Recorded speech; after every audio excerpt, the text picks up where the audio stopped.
ಆತ್ಮೀಯ ವಿದ್ಯಾರ್ಥಿಗಳೇ, ಈಗ ನಾವು ಯುದ್ಧ ಪಾಠದ ಸಾರಾಂಶವನ್ನು ಕುರಿತು ಅಧ್ಯಯನ ಮಾಡೋಣ. ಇಲ್ಲಿ ಯುದ್ಧ ಆಗಲಿಕ್ಕೆ ಕಾರಣಗಳು, ಪರಿಣಾಮಗಳು, ಆ ಸಂದರ್ಭದಲ್ಲಿ ಪ್ರತಿಯೊಬ್ಬ ವ್ಯಕ್ತಿಗಳ ಮನಸ್ಥಿತಿ ಹೇಗಿರ್ತದೆ ಎಂಬುವಂಥದ್ದು ಈ ಪಾಠದಿಂದ ನಾವು ಕಲಿತಾ ಇದ್ದೀವಿ. ಈ ಯುದ್ಧ ಯಾಕೆ ಸಂಭವಿಸ್ತವೆ, ಯುದ್ಧ ಆಗಲಿಕ್ಕೆ ಕಾರಣಗಳೇನು ಅನ್ನುವಂಥದ್ದು ನೋಡಿದಾಗ ಹಲವಾರು ಕಾರಣಗಳು ನಮ್ಮ ಕಣ್ಣ ಮುಂದೆ ಬರುವಂತಹದ್ದು. ಅಂದರೆ ಯುದ್ಧಗಳು ಕೌಟುಂಬಿಕ ಕಲಹಗಳಿಂದ ಆಗುವಂಥದ್ದು. ಒಬ್ಬ ರಾಜ ತನ್ನ ಸಾಮ್ರಾಜ್ಯ ವಿಸ್ತರಣೆಯನ್ನು ಮಾಡೋದಕ್ಕೋಸ್ಕರ ಯುದ್ಧ ಮಾಡುವಂಥದ್ದು. ಅತಿಯಾದ ದುರಾಸೆಗೆ ಒಳಪಟ್ಟು ಆಸೆ ಆಕಾಂಕ್ಷೆಗಳನ್ನು ಈಡೇರಿಸಿಕೊಳ್ಳೋಕ್ಕೋಸ್ಕರ ಯುದ್ಧವನ್ನು ಮಾಡ್ತಕ್ಕಂಥದ್ದು. ಸ್ವಪ್ರತಿಷ್ಠೆ ಕೀರ್ತಿಗೋಸ್ಕರ ಯುದ್ಧವನ್ನು ಮಾಡುವಂಥದ್ದನ್ನು, ಇನ್ನೂ ಹಲವಾರು ಯುದ್ಧಕ್ಕೆ ಕಾರಣಗಳು ಆಗುವಂಥದ್ದನ್ನು ನಾವು ರಾಮಾಯಣ ಮತ್ತು ಮಹಾಭಾರತ ಕಾಲದಿಂದಲೂ ಇಂದಿನವರೆಗೂ ನಾವು ನೋಡ್ತಾ ಬಂದಿದ್ದೇವೆ. ಹಾಗಾದರೆ ಇಲ್ಲಿ ಸಾರಾ ಅಬೂಬಕರ್ ಅವರು ಯುದ್ಧ ಪಾಠದಲ್ಲಿ ಎರಡು ಕಾಲ್ಪನಿಕವಾಗಿರತಕ್ಕಂಥ ದೇಶಗಳನ್ನು ಇಲ್ಲಿ ತೆಗೆದುಕೊಂಡು ಯುದ್ಧ ನಡೆದಾಗ ಏನೆಲ್ಲ ಅನಾಹುತಗಳು, ಕಷ್ಟ ನಷ್ಟ, ನೋವುಗಳು, ವ್ಯಥೆಗಳು ಆಗ್ತವ ಎಂಬುವಂಥದ್ದನ್ನು ಈ ಪಾಠದಲ್ಲಿ ನಮಗೆ ತಿಳಿಯಪಡಿಸಿದ್ದಾರೆ. ಯುದ್ಧದ ಬಗೆಗಿನ ತಿರಸ್ಕಾರ ಮನೋಭಾವನೆಯನ್ನು ನಾವು ಹೊಂದಬೇಕನ್ನುವಂಥದ್ದನ್ನು ಕೂಡ ಸಾರಾ ಅಬೂಬಕರ್ ಅವರು ಈ ಪಾಠದ ಮುಖಾಂತರವಾಗಿ ನಮಗೆ ತಿಳಿಯಪಡಿಸಲು ಪ್ರಯತ್ನವನ್ನು ಪಡ್ತಾ ಇದ್ದಾರೆ. ಹಾಗಾದರೆ ಇಲ್ಲಿ ಕಾಲ್ಪನಿಕ ಎರಡು ದೇಶಗಳನ್ನು ತೆಗೆದುಕೊಂಡಿದ್ದಾರೆ ಯುದ್ಧ ಪಾಠದಲ್ಲಿ. ಇಲ್ಲಿ ಕಾಲ್ಪನಿಕ ದೇಶ 1, ಕಾಲ್ಪನಿಕ ದೇಶ 2. ಇಲ್ಲಿ ರಾಹಿಲ್ ಇವನೊಬ್ಬ ವೈದ್ಯ ಸೈನಿಕ. ಅಂದ್ರೆ ಯುದ್ಧದಲ್ಲಿ ಗಾಯಗೊಂಡಂತಹ ವ್ಯಕ್ತಿಗಳಿಗೆ, ಸೈನಿಕರಿಗೆ ಈತ ಚಿಕಿತ್ಸೆಯನ್ನು ನೀಡತಕ್ಕಂಥವನು. ಇವನ ಹೆಸರು ರಾಹಿಲ್ ಅಂತಂದು. ವಿಮಾನವನ್ನು ಚಾಲನೆಯನ್ನು ಮಾಡತಕ್ಕಂಥ ವಿಮಾನದ ಪೈಲಟ್. ಇದು ಒಂದು ದೇಶದ ಕಡೆ. ಇದು ಮತ್ತೊಂದು ದೇಶ. ಈ ದೇಶದಲ್ಲಿ ಒಬ್ಬ ಮುದುಕಿ, ಗರ್ಭಿಣಿಯಾದ ಒಬ್ಬ ಸೊಸೆ, ಒಂದು ಸಣ್ಣ ಮನೆ, ಆ ಮುದುಕಿಯ ಮನೆ ಇದು. ಈ ಮನೆಯಲ್ಲಿ ಒಬ್ಬ ಮುದುಕಿ, ಗರ್ಭಿಣಿಯಾದ ಒಬ್ಬ ಸೊಸೆ, ಅಂದರೆ ಆ ಮುದುಕಿ ಯಾರಂತಂದರೆ ಆ ಸೊಸೆಯ ಅತ್ತೆ, ಮತ್ತು ಆ ಗರ್ಭಿಣಿ ಸೊಸೆ ಒಂದು ಮಗುವಿಗೆ ಜನ್ಮ ನೀಡ್ತಾಳೆ. ಆ ಮಗು ಕೂಡ ಸತ್ತು ಹೋಗುತ್ತೆ. ಈ ಪಾಠದಲ್ಲಿ ಅದು ಕೂಡ ಒಂದು ಪಾತ್ರ. ಆ ಮುದುಕಿಯ ಗಂಡ, ಅವನು ಕೂಡ ಸೈನಿಕನಾಗಿರ್ತಾನೆ. ಆ ಮುದುಕಿಯ ಮಗ ಇರ್ತಾನೆ, ಅವನು ಕೂಡ ಸೈನಿಕನಾಗಿರ್ತಾನೆ.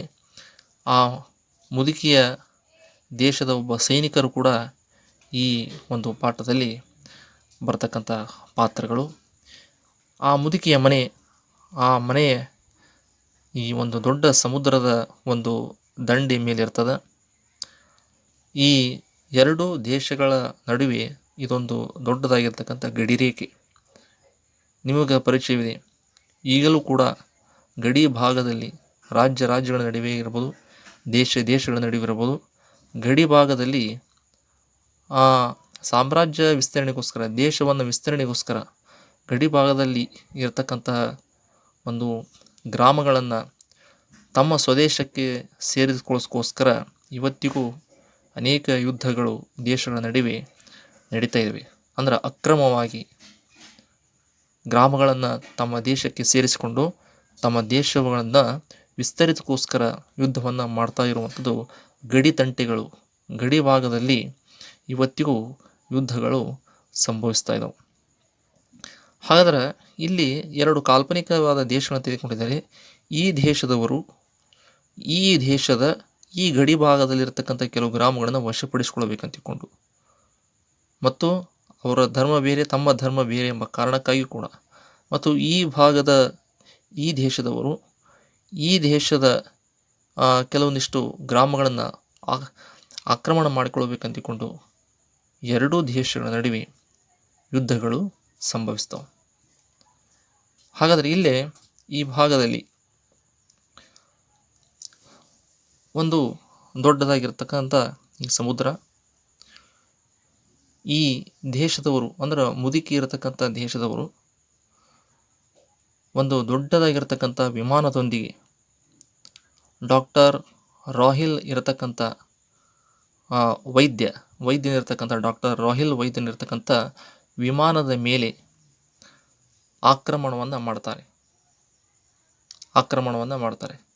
ಅಂದ್ರೆ ಡಾಕ್ಟರ್ ರಾಹಿಲ್ ವೈದ್ಯ ಒಂದು ವಿಮಾನದ ಮೂಲಕವಾಗಿ ಒಬ್ಬ ಪೈಲಟ್ನೊಂದಿಗೆ ಈ ಮುದುಕಿ ಇರತಕ್ಕಂಥ ದೇಶದ ಮೇಲೆ ಬರ್ತಾ ಇರಬೇಕಾದಾಗ ಈ ಮುದುಕಿಯ ದೇಶದ ಸೈನಿಕರು ಡಾಕ್ಟರ್ ರಾಹಿಲ್ ಇರತಕ್ಕಂಥ ವಿಮಾನದ ಮೇಲೆ, ವೈರಿ ವಿಮಾನದ ಮೇಲೆ ದೊಡ್ಡದಾಗಿರ್ತಕ್ಕಂಥ ಒಂದು ಬಾಂಬನ್ನು ಹಾಕ್ತಾರೆ. ಡಾಕ್ಟರ್ ರಾಹಿಲ್ ಇರತಕ್ಕಂಥ ಒಂದು ವಿಮಾನ ಸ್ಫೋಟಗೊಂಡು ಈ ಸಮುದ್ರದ ಮೇಲೆ ಬೀಳುತ್ತೆ. ಈ ಸಮುದ್ರದ ಮೇಲೆ ಬಿದ್ದಾಗ ಡಾಕ್ಟರ್ ರಾಹಿಲ್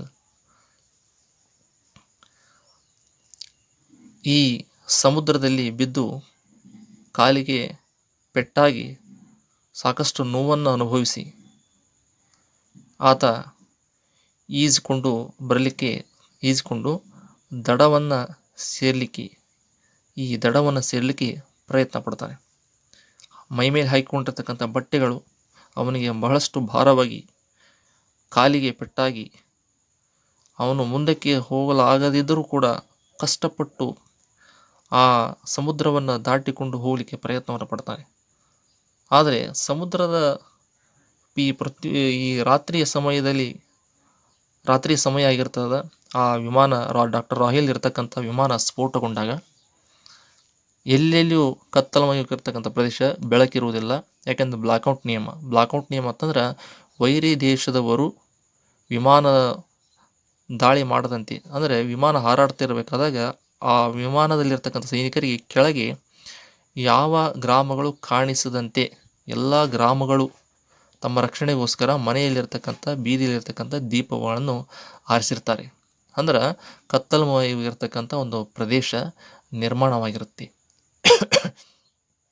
ಡಾಕ್ಟರ್ ರಾಹಿಲನು ಈ ಸಮುದ್ರವನ್ನು ದಾಟಿಕೊಂಡು ಹೋಗಲಿಕ್ಕೆ ಪ್ರಯತ್ನವನ್ನು ಪಡ್ತಾನೆ. ಕತ್ತಲಮಯವಾಗಿರ್ತಕ್ಕಂಥ ಆ ಪ್ರದೇಶದಲ್ಲಿ ಅವನಿಗೆ ದಡ ಎಲ್ಲಿದೆ ಎಂಬುದು ಕೂಡ ಅವನಿಗೆ ತಿಳಿಯುವುದಿಲ್ಲ.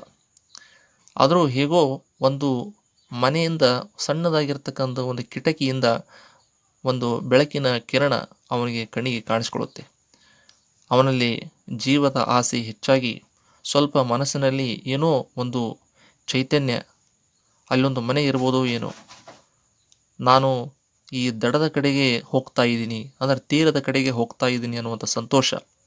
ಅವನು ತೀರದ ಕಡೆಗೆ ಹೋಗಲಿಕ್ಕೆ ಪ್ರಯತ್ನ ಪಡ್ತಾನೆ. ಆ ಬೆಳಕಿನ ಕಿರಣದ ಒಂದು ಜಾಡನ್ನು ಹಿಡಿದು ಈ ಸಮುದ್ರದ ತೀರವನ್ನು ಮುಟ್ಲಿಕ್ಕೆ ಪ್ರಯತ್ನವನ್ನು ಪಡ್ತಾನೆ. ಹಾಗೆ ಈಜಬೇಕಾದಾಗ ಅವನ ಬಗಲಲ್ಲಿ ಇರತಕ್ಕಂತಹ ಶಸ್ತ್ರಚಿಕಿತ್ಸಾ ಪೆಟ್ಟಿಗೆ ಆ ಸಮುದ್ರದಲ್ಲಿ ಜಾರಿ ಮುಳುಗಿ ಹೋಗಿಬಿಡ್ತದೆ. ಅವನು ಈಜಿಕೊಂಡು ಹಾಗೂ ಹೀಗೋ ತೆವಳುತ್ತಾ ದಡವನ್ನು ಸೇರ್ತಾನೆ. ದಡದ ಮೇಲೆ ಬಂದು ಅವನು ಮಲಗ್ತಾನೆ. ಎದ್ದು ನಿಲ್ಲಕ್ಕೆ ಪ್ರಯತ್ನ ಪಟ್ಟರೂ ಆಗದಂಥ ಸ್ಥಿತಿ.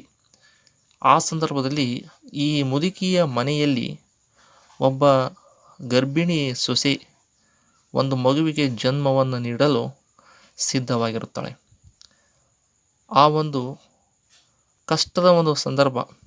ಹೊರಗೆ ಬ್ಲಾಕ್ಔಟ್ ನಿಯಮ, ಯುದ್ಧ ನಡೀತಾ ಇದೆ, ಬಾಂಬ್ಗಳು ದಾಳಿಯಾಗ್ತಾ ಇದ್ದಾವೆ. ಹೊರಗೆ ಬಂದು ಡಾಕ್ಟರ್ ವೈದ್ಯರ ಹತ್ರ ತೋರಿಸಿಕೊಳ್ಳುವಂತಹ ಅವಕಾಶ ಕೂಡ ಆ ರಾತ್ರಿ ಸಮಯದಲ್ಲಿ ಇಲ್ಲ. ಹಾಗಂದರೂ ಮನೆಯಲ್ಲಿ ಕೂಡ ಇರಲಿಕ್ಕೆ ಆಗದಂಥ ಪರಿಸ್ಥಿತಿ. ಏಕೆಂದರೆ ಆ ಮಗುವಿಗೆ ಜನ್ಮವನ್ನು ನೀಡತಕ್ಕಂಥ ಆ ಮುದುಕಿಯ ಸೊಸೆ, ಗರ್ಭಿಣಿ ಸೊಸೆ ಆಸ್ಪತ್ರೆಗೆ ಹೋಗಲೇಬೇಕಾಗಿರತಕ್ಕಂಥ ಒಂದು ಪ್ರಸಂಗ. ಅವಳು ಆ ಮುದುಕಿಯ ಗರ್ಭಿಣಿಯ ಸೊಸೆ ರೋಧಿಸ್ತಾ ಇದ್ದಾಳೆ. ಆ ಹೆರಿಗೆ ಬೇನೆಯಿಂದ ಸಾಕಷ್ಟು ನೋವನ್ನು ಅನುಭವಿಸ್ತಾ ಇದ್ದಾಳೆ. ಆ ಸಂದರ್ಭದಲ್ಲಿ ಒಂದು ಡಾಕ್ಟರ್ ಅವಶ್ಯಕತೆ ಇದೆ. ಆ ಸಂದರ್ಭದಲ್ಲಿ ಆ ಮುದುಕಿ ಗರ್ಭಿಣಿಯ ತನ್ನ ಸೊಸೆಗೆ ಸಾಂತ್ವನವನ್ನು ನೀಡುತ್ತಾಳೆ. ಆ ಮಾತುಗಳು ಈ ಸಮುದ್ರದ ದಡದ ಮೇಲೆ ತೆವಳುತ್ತಾ ಇರತಕ್ಕಂತಹ ಡಾಕ್ಟರ್ ರಾಹಿಲನಿಗೆ ಕಿವಿಗೆ ಕೇಳಿಸ್ತಾ ಇದೆ. ಓ ಅಲ್ಲೊಂದೇನೋ ಮನೆ ಇದೆ, ಆ ಮನೆಯಲ್ಲಿ ಆ ಏನೋ ಸಂಕಷ್ಟಕ್ಕೆ ಈಡಾಗಿರ್ತಕ್ಕಂಥ ಧ್ವನಿ ಕೇಳ್ತಾ ಇದೆ, ಜನಗಳಿದ್ದಾರೆ, ನಾನು ಅವರ ಸಂಕಷ್ಟವನ್ನು ಕೇಳಿ ಪರಿಹರಿಸ್ಬೋದು. ಹಾಗೆಯೇ ನನ್ನ ಈ ಖಾಲಿಯಾಗಿರ್ತಕ್ಕಂಥ ಪೆಟ್ಟನ್ನು, ನೋವನ್ನು ಕಡಿಮೆ ಮಾಡಿಕೊಳ್ಬೋದು, ಚಿಕಿತ್ಸೆಯನ್ನು ಪಡ್ಕೊಳ್ಬೋದು, ರಕ್ಷಣೆಯನ್ನು ಮಾಡಿಕೊಳ್ಳಬಹುದು ಎಂಬುವಂಥದ್ದನ್ನು ಆತ ಮನದಲ್ಲಿಯೇ ವಿಚಾರಿಸ್ತಾ ಇದ್ದಾನೆ. ಮತ್ತೊಂದು ಕಡೆ ಮತ್ತೊಂದು ಮನಸ್ಸು ಏನು ಹೇಳ್ತಾ ಇದೆ ಅಂತಂದರೆ, ಈ ಬಂದು ಬಿದ್ದಿರತಕ್ಕಂಥ ಈ ಜಾಗ ನನ್ನ ದೇಶದ್ದು ಅಥವಾ ವೈರಿ ದೇಶದ್ದು ಎಂಬುದೇ ಅವನಿಗೆ ಒಂದು ದ್ವಂದ್ವ ಮನಸ್ಥಿತಿ.